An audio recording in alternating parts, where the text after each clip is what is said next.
கேள்வி ஒன்றாக இருந்தாலும் பதில் எப்படியா இருக்கான், ஆளுக்கு ஏற்ற மாதிரி மாறுபடும். நேரில் வந்துட்டால் என்ன பண்ணிடலாம், எல்லா கேள்வியும் கேட்டு தெளிவாக. அதுக்கு தான் சத் சங்கம்.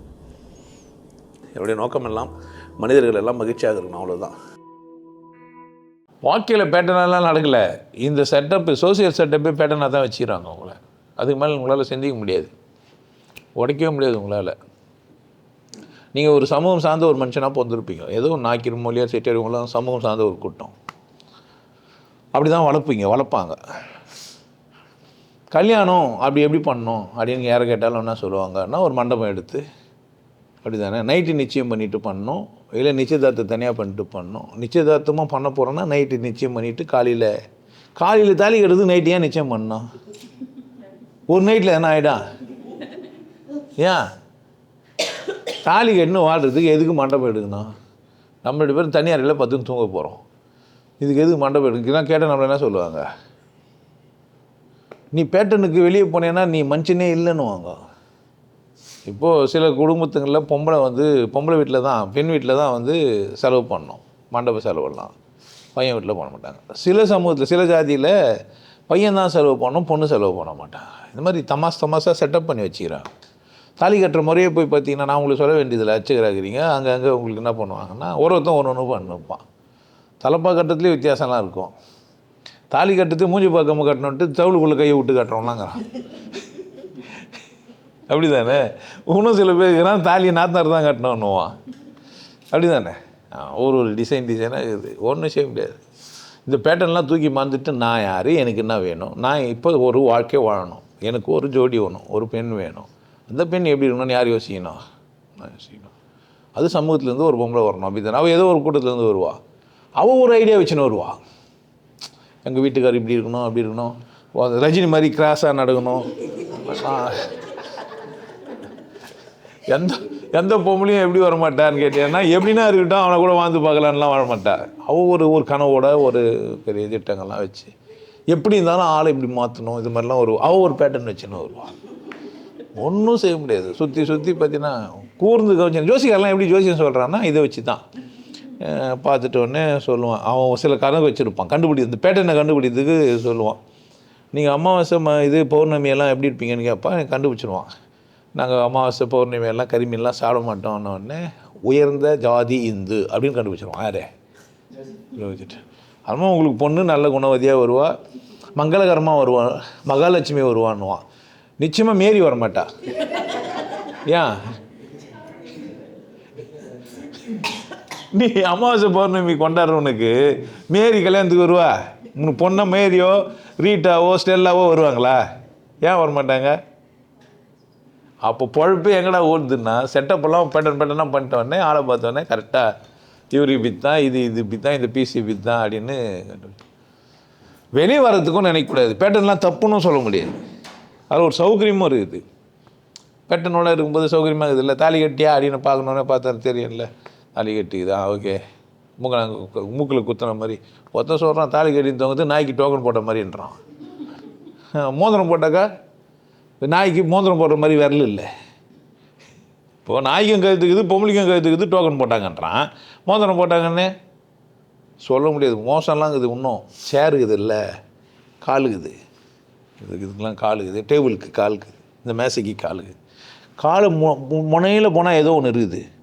நம்ம எங்கே மறைச்சினுக்கிறோம்னா கால் முனையில் கிட்ட மறைச்சிங்கிறோம். அதுக்கு தான் ஸ்க்ரீன் போட்டு முடிகிறானுங்க. ஆமாம், சேரில் மேலே துணி போட்டு மூடுவாங்க, பார்த்துருக்கீங்களா? ஏன்? காலோட முடையில் தொடை எடுக்கல ஏதோ இருக்குது, அதை மறைக்கணும். இல்லை சேர் அம்மனமாக இருக்குதுன்னு வச்சுப்பான். மனுஷன் தான் அம்மனமாலாம் இல்லை, சேரே தாங்க இது. அதுக்கு என்ன பண்ணணும்? நம்ம ஸ்க்ரீன் மேலே போட மாட்டான், தொங்கணும். ஏன்? அது சின்னதாக சிமி போடணும்ல. நீ பார்த்துக்கிறியா? சின்ன சிமி எப்படாவது காற்றுல மேலே போகுதுன்னு பார்த்துனே இருப்போம். நம்ம அவ்வளோண்டு போய் எனக்கு இப்படி இருக்கும், அந்த தொடையில் இங்கே கூட இருக்கும். அது மாதிரிலாம் கொஞ்சம் முட்டி கீழே அப்படிலாம் இருக்காது. எங்கே பார்த்தாலும் இதே தான் சிந்திச்சுன்னுக்கிறாங்க. எனக்கு என்ன தேவை, அதை நான் எப்படி அடையணும், அதை கூட நான் எப்படி வாழணும், யார் நினைக்கினா அப்படி முடிவு பண்ணிட்டா அது பேட்டர்னில் இருந்தாலும் பிரச்சனை கிடையாது. அதுவும் ஒரு பேட்டர்னாக மாறிட்டோம் நாளைக்கு. புரியுதா? வரையறை இல்லாமல் வாழ்வேன்றது ஒரு வரையறையாக மாறிட்டோம். எனக்கு எந்த ஒரு வரையறையும் இல்லை அப்படின்றது தான் வரையறையே. வாழ முடியுமா இல்லையா? அந்த மாதிரியே அதனால் எல்லாத்தையும் ஒரு பேட்டர்னில் அடைக்கிடலாம். புரியுதா? நான் நண்பர்கள் போல் வாழ்வேன், கெட்டு கதிர் இருப்பேன், சும்மா சேர்ந்து வாழ்வேன், எனக்கான ஒரு பொருளையே எடுத்துன்னு அதை கூட சந்தோஷமாக வாழ்வேன். யார் இஷ்டம்?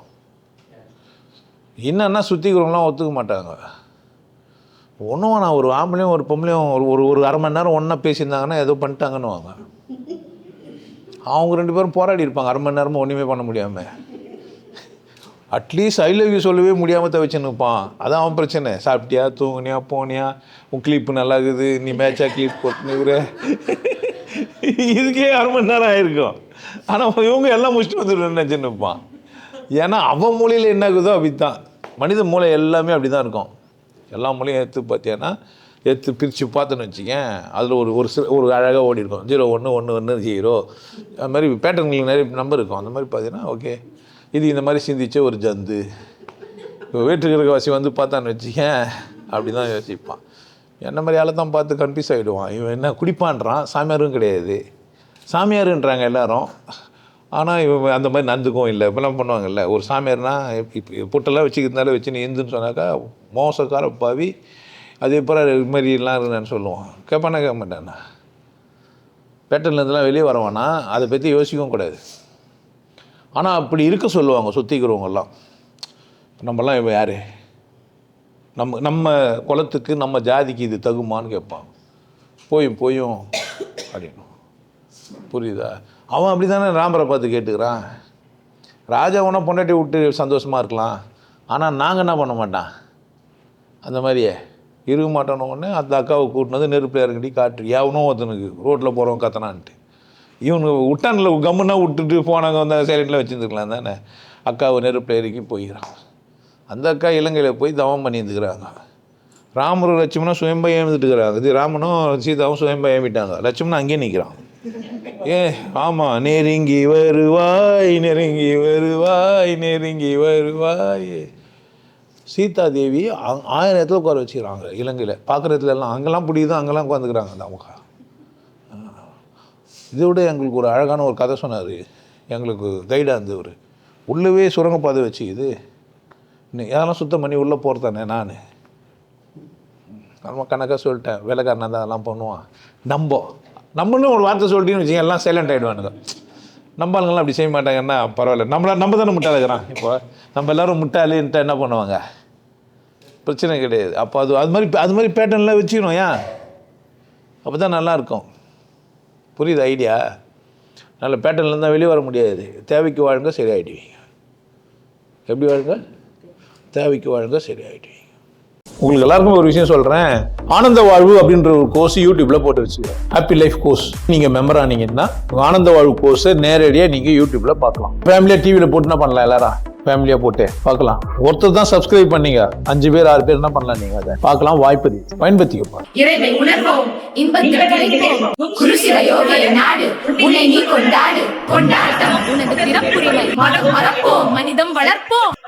நல்லா இருங்க, சிறப்பாக இருங்க, கொண்டாட்டமாக இருங்க. உங்களை நீங்கள் மதிப்பு மிகுந்தவராக மாற்றுறது உங்கள் கையில் தான் இருக்குது. நல்லா இருங்க. நான் ஒரு வாய்ப்பு என்னை பயன்படுத்திக்கலாம். நல்லது.